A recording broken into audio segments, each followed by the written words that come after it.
மித்ரா தான் இந்த வீட்டு மூத்த மருமகள்.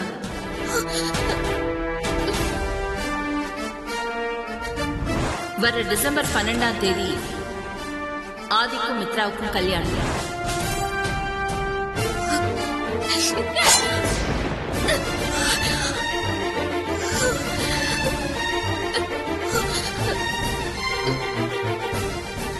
பார்வதி, பார்வதி,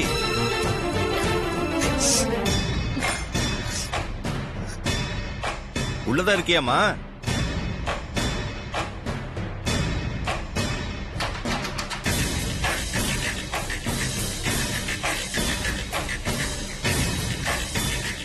நீ இங்க இருக்கியாமா?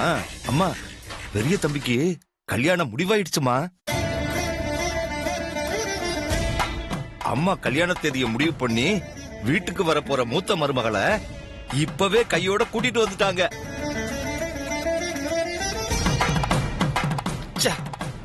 நான் ஒருத்தன், இதெல்லாம் உனக்கு தெரிஞ்சிருக்கும்ல. உன்கிட்ட போய் நான் புதுசா சொல்லிக்கிட்டு இருக்கேன் பாரு. அம்மா, பெரிய தம்பி கல்யாணம் பண்ணிக்க போற பொண்ண நீ பாத்தியாமா? பொண்ணு எப்படி இருக்கு? பெரிய தம்பிக்கு பொருத்தமான ஜோடி தானே?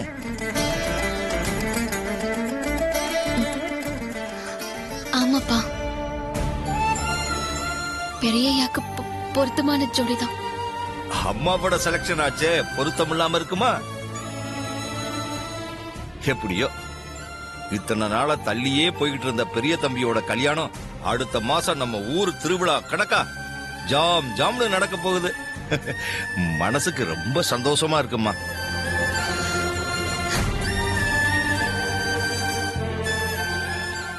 என்னம்மா, ஏமா ஒரு மாதிரியா இருக்க? ஒண்ணும் இல்லப்பா, பெரியய்யா கல்யாண வேலையெல்லாம் இப்போல இருந்து ஆரம்பிச்சாதானே சிறப்பா பண்ண முடியும். அதான் யோசிச்சுட்டு இருந்தேன். இத பாருமா, பெரிய தம்பி கல்யாணத்துல ஊரே உன்னை பத்தி தான் பேசணும். அந்த அளவுக்கு உன் கைப்பக்குவத்தை காட்டி அசத்திடணும். புரிஞ்சுதா? சரிப்பா. பார்வதி, பெரிய தம்பி கூப்பிடுற மாதிரி இருக்குமா? வாங்க வாங்க பெரிய தம்பி. இப்பதான் பார்வதி கிட்ட உங்க கல்யாண விஷயத்தை பத்தி பேசிக்கிட்டு இருந்தேன். திடீர்னு நீங்களே வந்து நிக்கிறீங்க.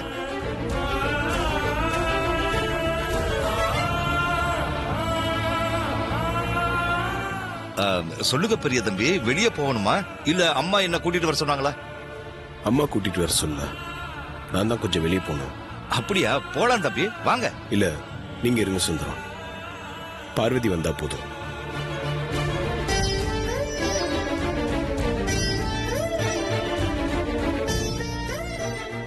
என் கல்யாணம் பிக்ஸ் ஆனது கோயில்ல பூஜை பண்ணணும். இந்த பூஜை சாமி விஷயம்லாம் பார்வதிக்கு தான் நல்லா தெரியும். அதான் பார்வதி கோயில் கூட்டு போலான்னு வந்தா. நல்ல விஷயம் தானே பெரிய தம்பி. பார்வதி, நீ உடனே பெரிய தம்பியோட கோயிலுக்கு கிளம்புமா. என்னம்மா யோசனை பண்ணிக்கிட்டு இருக்க? சீக்கிரமா கிளம்பு. பெரிய தம்பி நல்ல காரியத்துக்கு தானே கூப்பிடுறாங்க. சரிப்பா, போலாம் பெரியய்யா.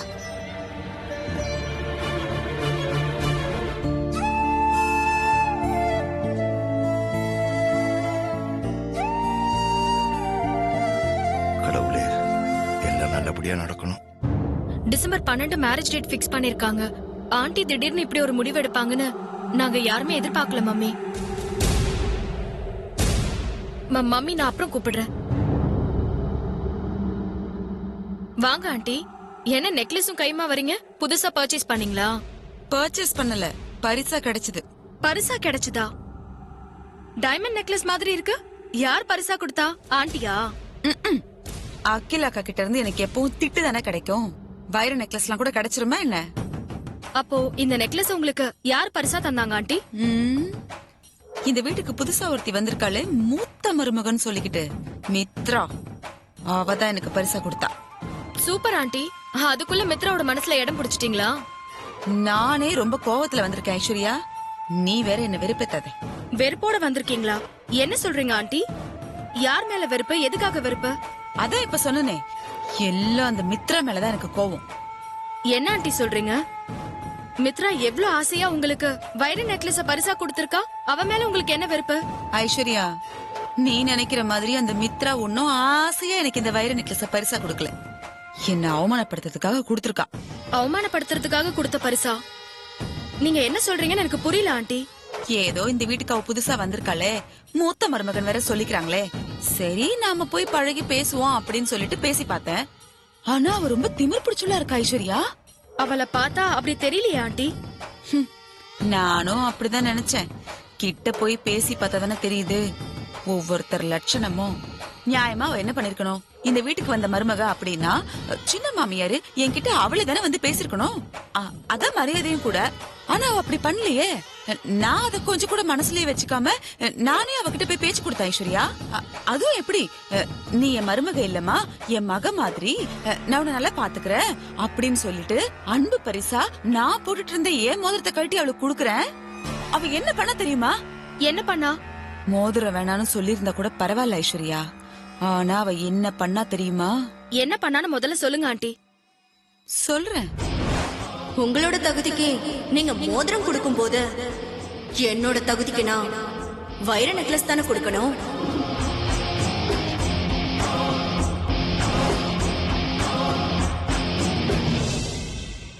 மித்ராக்கு இப்படி ஒரு பக்கம் இருக்கா? நம்பவே முடியல ஆண்டி. அந்த மித்ரா இன்னும் இந்த வீட்டுக்கு மருமகளாவே ஆகல, அதுக்குள்ள நம்மள இவ்ளோ அவமானப்படுத்திருக்காளே. அவ இந்த வீட்டுக்கு மருமகளா வந்துட்டா என்ன நடக்கும்னு யோசிச்சு பாரு ஐஸ்வர்யா. நீ ஒண்ணு பண்ண ஐஸ்வர்யா, நீ மித்ராக்கு ஒரு மோதிரம் பரிசா கொடு. அவ என்ன பண்றான்னு பாக்கலாம்.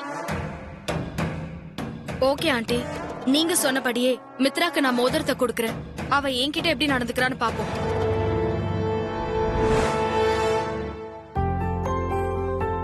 வாங்க குருஜி. குருஜி வாங்க வாங்க உட்காருங்க. ஆதி கல்யாண விஷயங்கிறதுனால விஷயம் நமக்குள்ள இருக்கட்டும் தான் ஹால்ல உட்கார வச்சு பேச வேண்டான்னு தான் உங்களை எங்க ரூமுக்கு கூட்டிட்டு வந்தோம். அதுவும் நல்லதுக்கு தான். ஜோசியங்கிறது தேவ ரகசியம். அத ரொம்பவும் நெருக்கமானவங்க கிட்ட மட்டும் பகிர்ந்துகிட்டா நல்லது. ஒரு நிமிஷம்.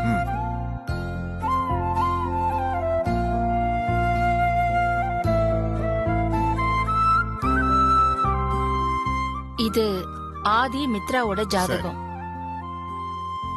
ஆதி மித்ரா கல்யாணம் எந்த தடங்களும் இல்லாம நல்லபடியா நடக்குமான்னு கொஞ்சம் பார்த்து சொல்லுங்க குருஜி. பாக்குறேன், பாத்துடுறேன்.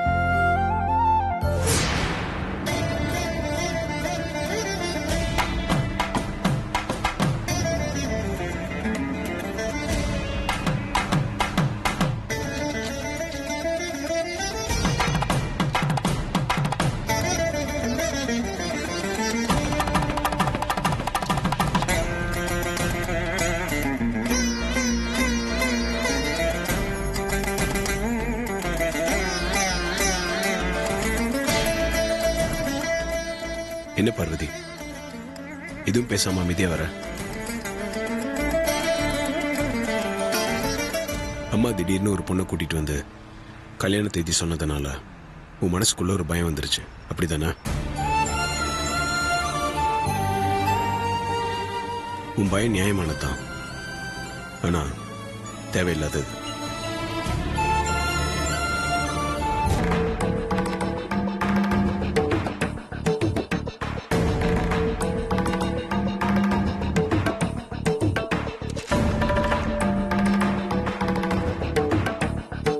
உங்க வீட்டுல இருக்கிறவங்க, உங்க வீட்டுல வேலை செய்யறவங்க எல்லாரோட ஜாதகத்தையும் கேட்டிருந்தேனே. எல்லாரோட ஜாதகமும் உங்ககிட்ட இருக்கா? இருக்கு குருஜி. ஒரு நிமிஷம் எடுத்துட்டு வரேன். சரி.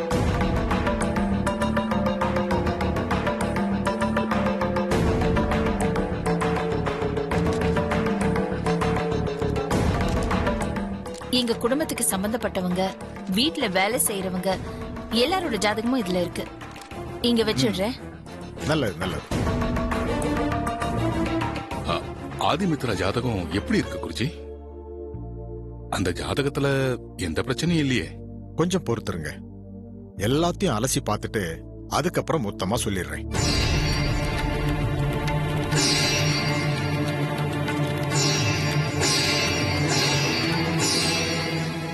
அம்மா கிட்ட நம்ம காதல சொல்லி சம்மதம் வாங்கிடலாம்னு நினைச்சேன். ஆனா அதுக்குள்ள அம்மா அவசரப்பட்டு இப்படி பண்ணிட்டாங்க. என்கிட்ட கூட சொல்லாம அம்மா திடீர்னு இப்படி ஒரு முடிவு எடுத்திருக்காங்கன்னா அவங்க மனசுல எது தப்பா பட்டிருக்கு.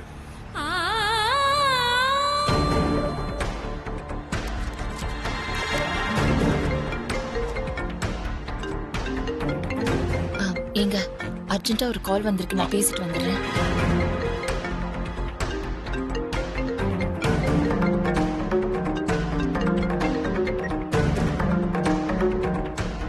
Hello, hi.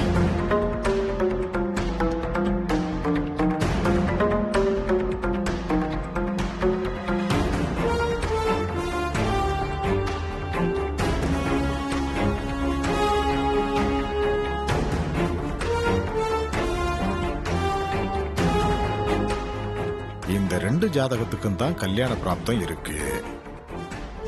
கடவுள் இவங்க 2 பேரையும் தான் கணவன் மனைவிய ஆசீர்வதிச்சிருக்கான். அகிலாம்மா ஏற்பாடு பண்ணியிருக்கிற பொண்ணு பொருந்தி வராது.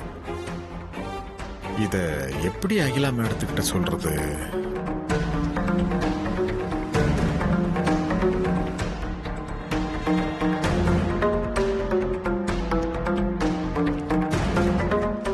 இந்த ஜாதகம் யாரோடது?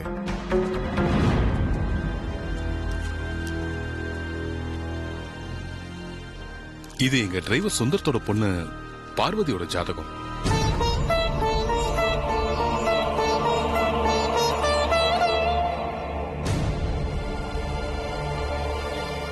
அம்மா திடீர்னு இப்படி ஒரு முடிவு எடுத்ததுல எங்க நீ தப்பா எதனா முடிவு எடுத்துருவியோன்னு உன்னை பாக்குறதுக்கு தான் அவுட் ஹவுஸ்க்கு வந்தேன். நல்ல வேலை நீ எப்படி எதுவும் பண்ணல.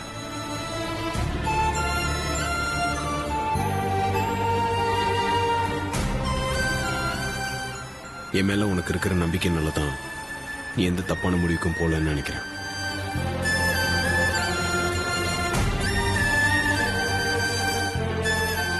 ரொம்ப சந்தோஷம் பொண்டாட்டி. நீ என் மேல வச்சிருக்க நம்பிக்கைய நான் எப்பவும் காப்பாத்துவேன்.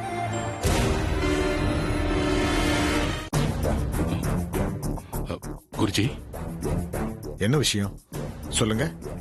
ஆதிமித்ரா கல்யாணத்துல எந்த குழப்பமோ தடையோ வராதுல்ல? ஏன்னா ஆதி கல்யாண விஷயத்துல அகிலாவுக்கு ஏற்கனவே சின்ன குழப்பம் இருக்கு. குழப்பமா? என்ன குழப்பம்? ஆதிக்கு எங்க அந்தஸ்துக்கு பொருத்தம் இல்லாத பொண்ணோட கல்யாணம் நடந்தா அகிலாவால தாங்கிக்கவே முடியாது, உயிரையே விட்டுருவா. நீங்க என்ன சொல்றீங்க? அவன் விருப்பப்படி அவன் எந்த பொண்ணு வேணாலும் செலக்ட் பண்ணட்டும். ஒருவேளை அது நம்ம அந்தஸ்துக்கு பொருத்தம் இல்லாத பொண்ணா அமைச்சிட்டா? அது காலத்தின் தீர்ப்புன்னா ஆதியோட சந்தோஷத்துக்காக நான் என் உயிரையே விட்டுருவேன். அதனால ஏதாவது குழப்பம் இருந்தா தயவு செஞ்சு இப்ப அகிலா கிட்ட சொல்லிடாதீங்க குருஜி. அது அகிலாவால தாங்கிக்கவே முடியாது.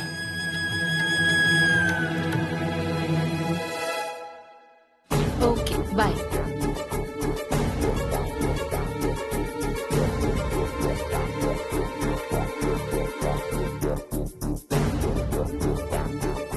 என்னாச்சுங்க? பாக்குறாரு. ஏதாவது சொன்னா? எதுவும் சொல்லல.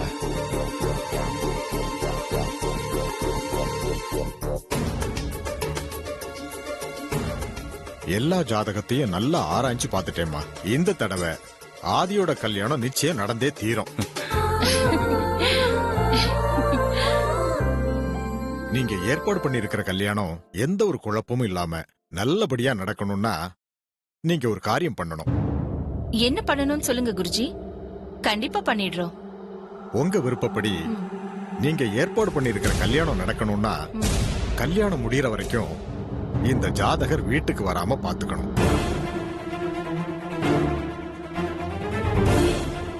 யாரோட ஜாதகம்?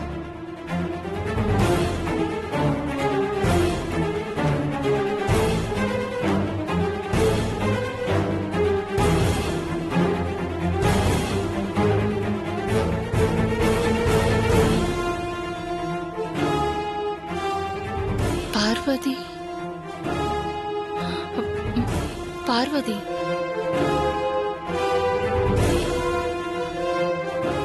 என்ன குருஜி சொல்றீங்க? பார்வதியால கல்யாணத்துல ஏதாவது தடை வரும்னு சொல்றீங்களா? இந்த கல்யாணம் நல்லபடியா நடக்கணும்னா வீட்ல இருக்கிற யாரோட ஜாதகமோ அதுக்கு தடையா இருந்துடக்கூடாதுன்னு தான் தான் சொந்தக்காரங்க வேலைக்காரங்க எல்லாரோட ஜாதகத்தையும் பார்த்தேன். அப்படி நான் பார்த்த ஜாதகத்துல இந்த ஜாதகக்காரி உங்க மகனோட கல்யாணம் முடியிற வரைக்கும் கொஞ்சம் தள்ளி இருந்தா நல்லது. குருஜி, என் மேலயும் எங்க குடும்பத்து மேலயும் ரொம்ப விசுவாசமுள்ள பொண்ணு பார்வதி. இவரோட உயிரையும் என்னோட உயிரையும் காப்பாத்திருக்கா. எங்க குடும்பத்துக்கு ஒண்ணுன்னா தன்னோட உயிரை கொடுக்க கூட தயங்க மாட்டாவ. அவளோட விசுவாசத்துக்காக தான் எங்க பரம்பரை செயினையே அவ கழுத்துல போட்டிருக்கேன்.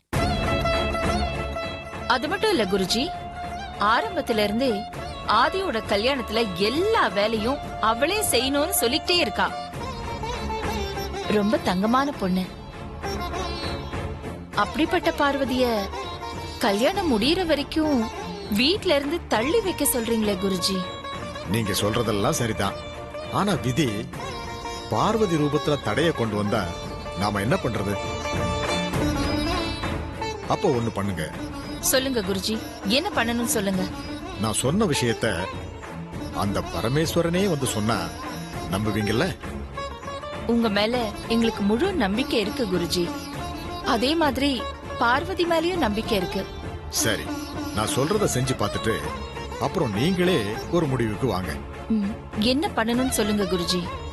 சின்னதா ஒரு லிங்கத்தை வச்சு அதுக்கு வீட்டுல இருக்கிற சொந்தக்காரங்க வேலைக்காரங்க எல்லாரையும் விபூதி அபிஷேகம் பண்ணிட்டு அது மேல பாலை ஊத்த சொல்லுங்க. யார் பாலை ஊத்தும் போது அந்த விபூதியோட நிறம் மாறுதோ அவங்களாலதான் ஆதி மித்ரா கல்யாணத்துக்கு தடை வரும்னு அர்த்தம். பார்வதி பூஜை பண்ணும்போது விபூதி நிறம் மாறிடுச்சுன்னா ஆதிக்கு பார்வதி கூட தான் கல்யாணம் நடக்கும். இது அந்த பரமேஸ்வரனே முடிவு பண்ணிட்டான். இதை இந்த அம்மா ஏத்துக்கிட்டு தான் ஆகணும். இந்த பூஜை செஞ்சு பார்த்துட்டு நீங்க ஒரு முடிவுக்கு வாங்க. அப்ப நான் கிளம்புறேம்மா. சிவலிங்க பூஜைக்கு நான் உடனே ஏற்பாடு பண்றேன் குருஜி. நல்லதும்மா, நான் வரேன். வாங்க. நான் அனுப்பிட்டு வரேன்.